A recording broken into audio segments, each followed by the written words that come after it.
Welcome everyone. The objective of this series is actually to discuss with you on relevant topics from your projects about your experience and see how this can be linked to value links, to the tools, and how this can help you for implementation, evaluation, and planning. And would love to discuss with you specific topics that you are interested in that we can use for the next webinars. Since we created ValueLinks in 2007, many things have happened, and we have observed, I think, three important trends. The first is, of course, the Agenda 2030 for Sustainable Development. You're all aware of this. This is the basis for the work of all of us. We also have seen, and that's the second one, that value chain development is a relevant approach for many actors, not only for GIZ or for development agencies. We started out in 2007 by conceiving ValueLinks as our own methodology, but we also have to serve the demand and interests of our partners. Any value chain development methodology should be accessible and provide guidance to governments and to private companies, which are our partners. And this is particularly important given that we speak of a multi-stakeholder initiative. And third point, I think that is probably the one that has generated most of the work, is of course the fact that there's a wide variety of environmental and social issues that have come up in the development debate in the last 10 years, from climate change to gender. And it has turned out that all these topics have to do with value chain development in one or the other way. So we have to make the connection. Now all of this, I think, is reason enough for us to have made a new ValueLinks 2.0. So ValueLinks 2.0, like the first edition, is structured into 11 modules, following a bit the project cycle management. You have to define your topic, you have to analyze it, you have to develop a strategy, you have to get organized, you have to implement, and you have to monitor the success. Similarly, we have our 11 ValueLinks modules. I would like to briefly take you through these 11 modules. Let's start with module 1, Scope of Value Chain Development. It mainly covers 2 points. An introduction into the basic terms and how to define the boundaries of the value chains on which we are working. And second, how to select best the value chains with high potential. We'll talk about this a bit later. Module 2 is about analyzing the selected value chains. It includes 4 chapters: value chain mapping, economic analysis, environmental and social analysis. Going to module 3, value chain strategies. Okay, this provides a number of tools how to develop a suitable value chain upgrading strategy. And module 4 is about project and program management, how value chain projects can cooperate with the value chain actors, set up joint planning and steering structures, and facilitate the value chain upgrading. It also includes public-private development partnerships with the private sector.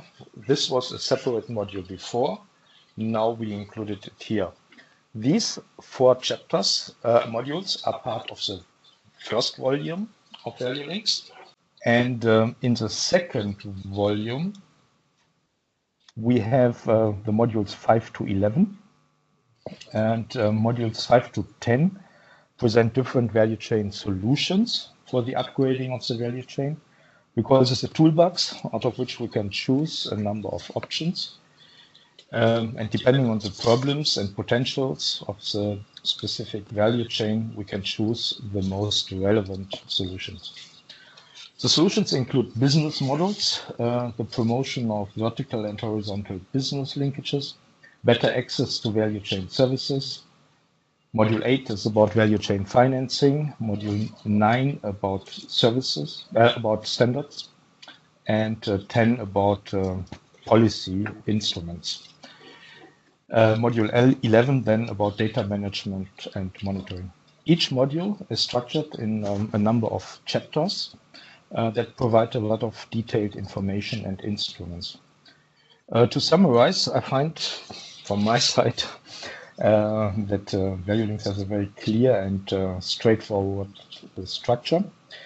It always reminds me that we had some seminar participants once who said that they participated in a training seminar 2 weeks earlier on another value chain promotion approach. And we asked them, so if you participated in the other seminar and they said it was very rich, then why are you participating now in a ValueLinks seminar?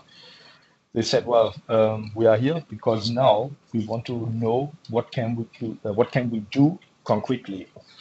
And I think this is exactly where our toolbox and our modules provide a good basis. Andreas, back to you. What are the essential innovations now within ValueLinks 2.0? The first thing is that we, of course, now cover the economic, environmental, and social dimensions of value chain development equally. When we started, we focused on economic growth and competitiveness, assuming that the economic growth we promote would be pro-poor. Pro-poor growth was the word of the day. Now we treat the environmental and social dimensions equally, certainly in the value chain analysis, module 2. Now that has also consequences for module 3, the strategic options, where we now have to differentiate between economic, environmental, and social goals. In fact, there are different strategic options for each of them. So the result has been that we now have 9 strategic options that users can elaborate and combine flexibly. Now, whichever strategic option we go for, I think a value chain development strategy can only be successful if you make sure that the solutions we provide do make economic sense. So any innovation, be they technical or organizational, any innovation translates into changes in the business models of the operators that constitute the value chain. Only if these solutions, if these innovations are economically viable and can be financed, they will have a chance of being scaled up at a larger scale and be a solution, in fact, for the value chain at large and not just at the pilot stage. So this is the reason why now, and I think Alphonse already mentioned it, the business model module number 5 and value chain finance number 8 are new and major innovations, I would think, in our methodology. Then it is also clear, I think, and that's number 4 in the list, that economic viability and profitability, while they are a necessity, obviously only make sense within the ecological boundaries and if the growth that we go for is socially inclusive. And as it stands, this can only be achieved by regulation. We talk about public and private market regulations enabling the transformation towards sustainability. Transformation towards sustainability probably is the word of the day more than just economic upgrading. Now, the only point, the last one in the list, number 5, in which there has been some change, in fact, and something is different compared to the first version, is the design and implementation of value chain initiatives, because we now talk of different lead actors in value chain development, government, companies, and of course, still development agencies. This regards formats for value chain development work, processes of implementation. Alphonse, how can we identify now the right value chains to promote? The ranking grid, that's the main tool that we are using, and that comes from a 2015 GIZ ILO publication, Guidelines for Value Chain Selection, and that is more or less a backbone of our value chain selection. I would like to try to explain it briefly. The ranking grid includes 4 categories of criteria: economic criteria, social, environmental, and institutional criteria. And that's very different from how we selected value chains in the past, because now we emphasize on sustainable development. We want to promote value chains that are not just good regarding the economic potential, but that instead also offer possibilities to have positive environmental or positive social impact, or on the other side, to promote value chains where we can reduce the negative environmental impact that they have currently, or improve maybe negative social conditions that are currently prevalent in the value chain. So as you can see here in the ranking grid, you have these 4 categories, and each category has a number of key criteria, a total of 13 in this generic example. Then in the second column, you have a weighting. That means we give different weighting, different importance to the different categories and the individual criteria. Then we apply a score 1 to 5. For instance, if we take market demand prospects, the first economic criteria, for the first value chain, there's a 5. That means the value chain has very good market demand prospects, whereas at the right side, the second value chain only has moderate demand prospects and only gets a scoring of 3. We multiply the score with a weighting and get a weighted score. And if in the end, when we sum up in the total, we get a very different weighted score between the value chains, then we would choose the value chains with a high weighted score because they offer more advantages according to a number of well-balanced different criteria. Still, 3 comments on the ranking grid. I think it's a very good piece of work that has been put together there, but it suggests some key criteria. In reality, each project should adapt the criteria to its own framework to make the meaning clear and also to see what exactly in detail is important in this framework. Also, projects, number 2, can adapt the weighting. In the last example where we did it in Ghana, we even skipped it completely to make it more easy to understand. And we wanted to have more people participate in the assessment. On the other side, if you have a project that has an environment focus, then you should increase the weighting of environmental criteria. If you have a gender project, you would need to increase the weighting for the social criteria, would need to put in a specific gender criteria in addition. And number 3, before applying the ranking grid, it's very important that you compile information regarding the different criteria so that you have some solid base to really judge and compare. So I think, Karina, to summarize, the ranking grid is a very good tool, but we would also underline that it requires always some thought how to apply it best in the project. How can now GIZ use the ValueLinks methodology for the design and implementation of projects? What really comes to mind first is the standard value chain project in which we select, in fact, a value chain. It's shown here on the slide in a very simplified manner. You all know this. The entire value chain from farmers to markets, in which we would cover different stages with different instruments. It can regard competitiveness, it can regard environmental sustainability, social conditions in the value chain. In short, a project that would select and support one value chain. Now, the reality is that we never are the first in any value chain that we support, and we won't be the last, and we will never be alone. There's a number of other donors, there's governments, there's of course private investment. So this is a multi-stakeholder process.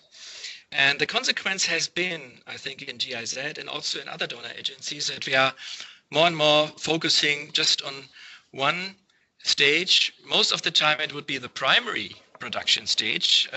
You see it here in the green shaded area, the local economy in which farmers live and work, and then do an approach or follow an approach that looks at linking farmers to markets. Now, if we take that particular focus on value chain development, which is a particular emphasis on one element of it, it also means that we introduce another dimension in our considerations, because as soon as we look at smallholders and poor people, we have to also consider the local livelihoods, the ecosystems that we find in the place. So in short, we have to make sure that we are not isolating the value chain perspective in a local and poor, poverty-driven livelihood situation. Of course, there are also interactions with natural resources. It is clear that when we introduce the ecological sustainability perspective, we take account of the natural resource base at the location. Now, this introduces a second perspective beyond the value chain perspective with which we have been starting. So we have a value chain perspective first, and then the second perspective, a cross-cutting perspective, is on the spatial and social issues.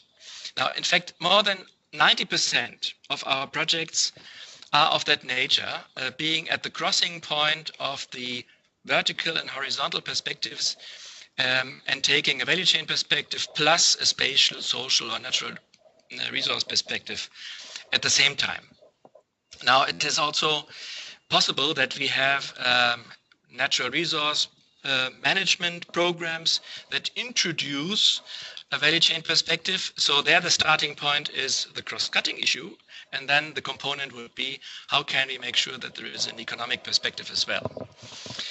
Now, in any case, we can say that ValueLinks 2.0 stands for the value chain perspective for sure, either as a standalone or as a complementary component in programs focusing on other subjects. Natural resources, rural development, biodiversity has been an interesting subject, or livelihoods, making the ValueLinks tools quite versatile. And well, the downside of it is that we have a wide variety of project designs and concepts in which it can be applied. How can we make sure that the manual really helps us to improve promotion? And Alfons, which are the most important new tools? Let me start with the environmental analysis. In fact, there we have quite a number of tools how to do the environmental analysis. We have first the environmental impact matrix, with which we can make the main environmental problems visible in the value chain, and we can structure them according to the impact matrix. The hotspot analysis goes one step further. It allows us to see, to define where we have the real burning, the real hot problems, a tool to compare the relevance of the different environmental problems. Climate proofing and climate change vulnerability assessment allows us to assess climate change risk and potential needs for adaptation of production systems in our value chain. The UN approach, called the economics of ecosystems and biodiversity, makes the economic value of ecosystems explicit. And with ecological footprint analysis, like the carbon footprint analysis, we can measure the consumption of resources that we use in our value chain. This is for environment. For the social analysis, we start there with gender mapping to assess the role of women in the value chain. Also, to what extent they have control of assets, to what extent they have power in the value chain, what is the role of women entrepreneurship, and other points. Poverty mapping helps us to identify particularly poor actors and to characterize the poverty issues that they have. And as Andreas already said, also improved nutrition. The relationship between value chains, livelihoods, and nutrition is of major interest to us. And in the manual, we ask questions like, does market-oriented production worsen the nutrition of families? Does increased income lead to improved nutrition? It's usually not automatically the case, and we need some additional activities. Okay, the third point, we have then project design, processes, steering, and cooperation. There's quite some change how we facilitate the strategy development process. As Andrea said, we assess strategic considerations, formulate strategic options for economic, social, and ecological development, and try to put these key ideas together in a vision statement. We also have quite a number of examples of participatory multi-stakeholder planning seminars and how to manage the value chain upgrading project in cooperation with the private sector. Fourth, we have then our solutions, and as you can see here on the slide, there you find the largest number of new tools. To start with business models, I would say this is rather a highlight of ValueLinks 2.0. The different ways how to identify good business models in the value chain, how to assess them in detail, how to introduce new business models, how to upgrade existing ones, how to replicate good business models at large scale. Things like this we discuss there in a lot of detail. We also talk about entrepreneurship development. We see the strong link to the farmer business school approach and other entrepreneurship promotion approaches. For business linkages, we use the experience of colleagues for promoting contract farming and capacity building of cooperatives as a horizontal business linkage improvement. These are also developed in much detail. For the improved service delivery, we have a chapter on demand and supply side analysis of service provision that is helpful to promote access to improved services. Then we have financial solutions, different options of value chain internal and value chain external financing, as well as a chapter on risk management. And as Andreas already said, for standards, particularly the role of sustainability standards and how to build up quality assurance systems. And policy instruments, as the last one, cover a much broader field, including environmental and social regulations. And last but not least, for data management and monitoring, some good examples of data management tools and updated impact pathways and results model. Finally, Karina, I would like to say that this slide is not comprehensive. We tried to put together a number of points to give you an overview. And I would like to invite everybody who is participating in the webinar also to see, after our introduction, which solutions, which tools are particularly interesting for you and on which ones we should develop in more detail. So what are the next steps for ValueLinks, and can you give us maybe an outlook on 2018 already? I think we will have to continue this, training partners and staff and investing into capacity building. Now, of course, one difficulty here is the outreach. And the question, how much effort do people have to make in order to get it, to get access? So one idea has been to achieve greater outreach using video clips. The first one is in preparation. You will see it soon. And then we have the idea that we could, as we go to trainings and events and different conferences, produce more video clips, each of 5 minutes time, explaining key questions and tools in ValueLinks. I think that will help us reach more people, and those video clips obviously will be available to everyone who wants to use them in events or in trainings. And another point is international cooperation. I think we are all aware of the fact that there are many donors, research organizations, governments contributing to value chain development. We can't do that in isolation. There needs to be more cooperation. Now, so far on the capacity building and the sharing, of course, I think we never stop in developing additional content and tools. I think A key point here is really better data and documentation of value chain development. We all know that we don't have enough hard facts.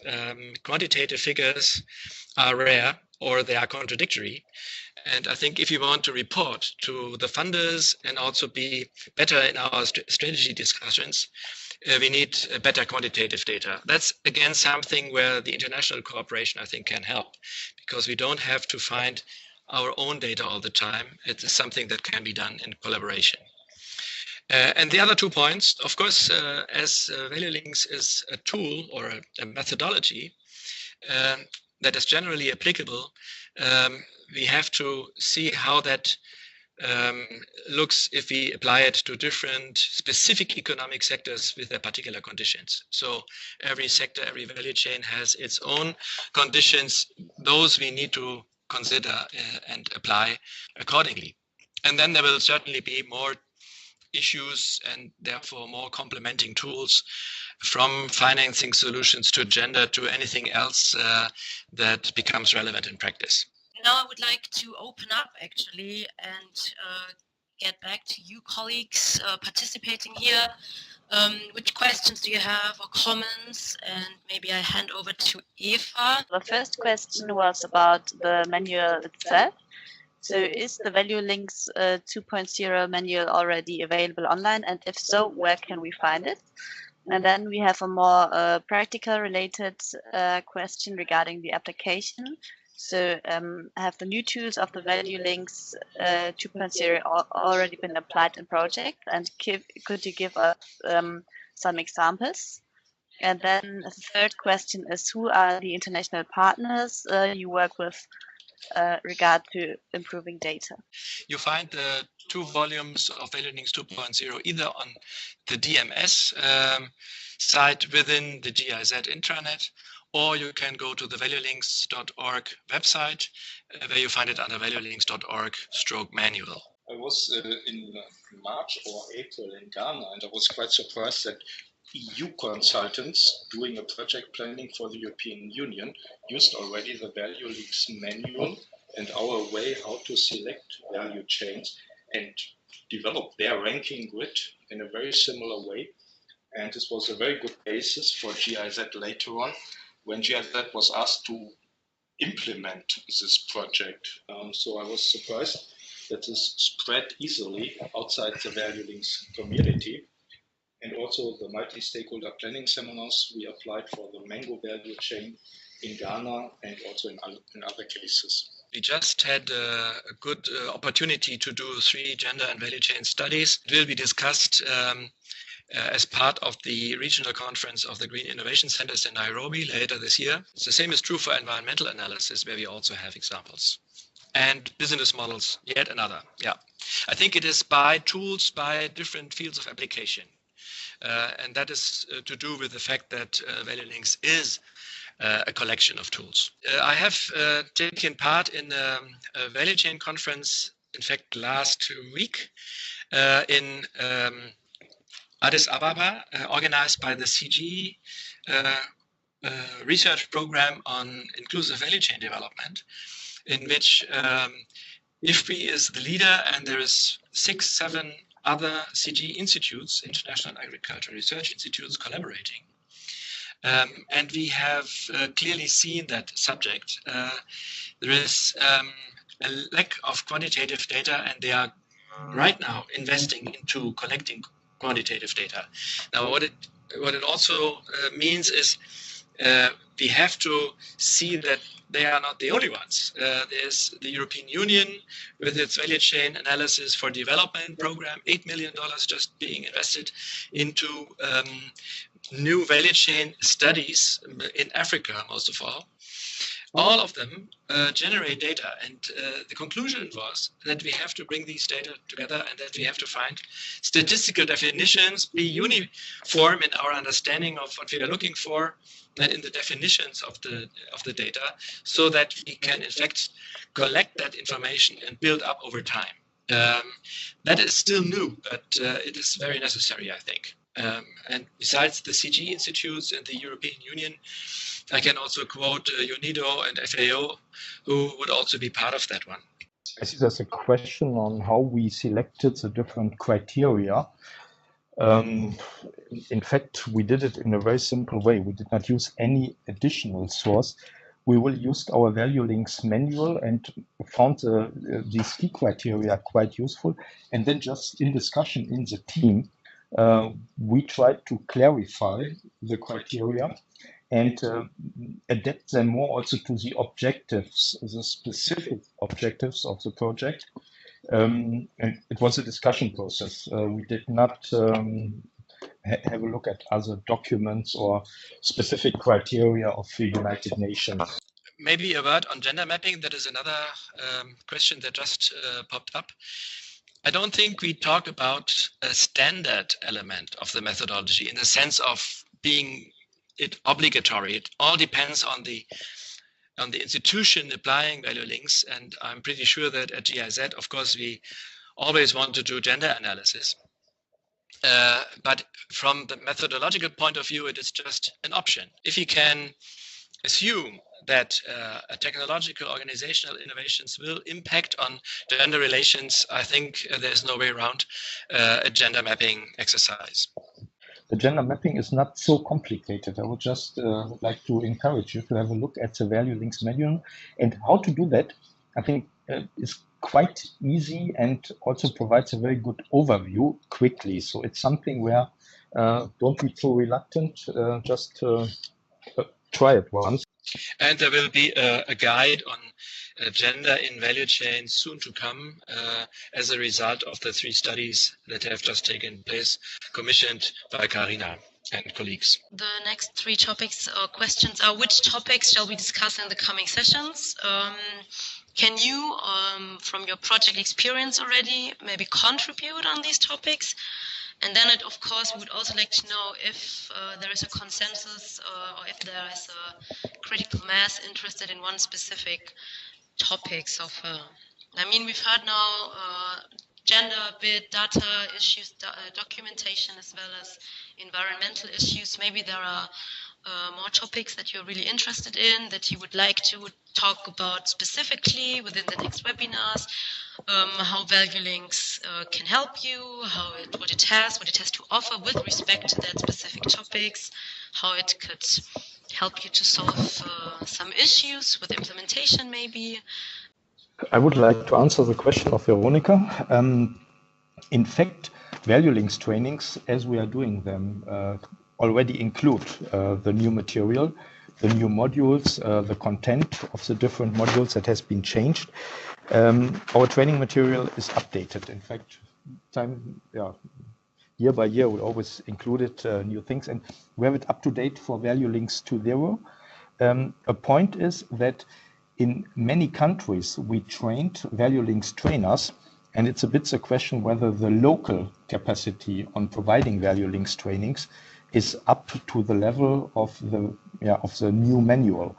I can imagine that many of our colleagues who did not follow so closely the elaboration of ValueLinks 2.0 don't yet use this material or are not feeling comfortable with the new material. And I would see also there a need maybe for TOT refresher trainings for colleagues in countries where we have a large number of trainers. We did it in some countries. For instance, I did it in Benin with 17 ValueLinks trainers in Benin, but I'm not aware to what extent our colleagues in Latin America, our colleagues in Kenya or other countries use the new material. Our standard ValueLinks training of 4.5 days starting on Monday up to Friday, of course, cannot cover all the different tools in detail. That's impossible. It's simply too much. So there is always this other possibility to pick out a particular subject matter and do special trainings. We've done that at one time for environmental questions, and I'm pretty sure that we are going to do something on gender. Now that depends very much on demand, and if any one of you is interested in training on a particular field, business models, for example, then one would have to see how many others are interested so that we can standardize a special training. That is still to come, more specialized trainings. So I would be very interested in getting to know what options or what tools does ValueLinks offer on the topic nutrition with regard to value chains. I could also imagine that nutrition could be a very interesting topic. Also, this connection between value chains and livelihoods, poverty reduction. Yeah. Well, while we are waiting for your suggestions, maybe another information. You may be aware of the fact that we have a new global program on agricultural value chain finance, and this very important issue: how much does an innovation into a value chain cost in financial terms? What does it mean in terms of mobilizing those funds? Will be the objective and an important subject in the new global program. And that includes also new training materials that will be developed in the next year. I'm pretty sure that should be of general interest, and it could be another subject. Now we have Klaas, who mentioned that about specific tools in the application, that this would be interesting, and he'd be more interested in environmental aspects, biodiversity, as well as gender aspects. That's good, and that point is taken and noted down. And I also remember that I had, for example, a chat with Veronica. We talked about also farm economics, and I think this is also very or could be an interesting topic for some of you within your project. This might be another option. We can also take it from the other side while waiting for some more suggestions from you. Is there any project where you have any particular experience to share on one of the new tools? Because in fact, we want to have the webinars in a way that we want to have a mix of some theory and introduction of how we see it from the ValueLinks side, but also always to present one practical project example. I see there's a comment of Veronica: farm economics and related business models would be in your interest. Okay. How about, for instance, a cooperative business school when we talk about farm economics? That's it's different from farm economics, but it's a similar topic where personally I would find that quite interesting. How this has been developed currently as a new tool. Are there any other more interesting topics or experience that you could share, or maybe also major challenges or issues that you would like to discuss with us during one of the upcoming webinars? What we have now so far is the topics that were mentioned on data issues, documentation, gender was mentioned, nutrition, finance, business models, and farm economics, also maybe corporate economics, environmental aspects, and biodiversity. And I mean, these are all interesting topics that we could use for another webinar. I would suggest now that after this webinar, we would again go through all the topics and send a list to all the participants and all the other colleagues who are interested, and write down again all those topics so that you can then give us some feedback on the topics that you're really interested. And then we can start preparing the second webinar. And I can already give you the date for this. It will take place on the 25th of January 2018. And there we will really then focus on one specific topic, very practically experience from a project, and then try to link it with ValueLinks and see what ValueLinks has to offer, how it can help us, or what are lessons learned.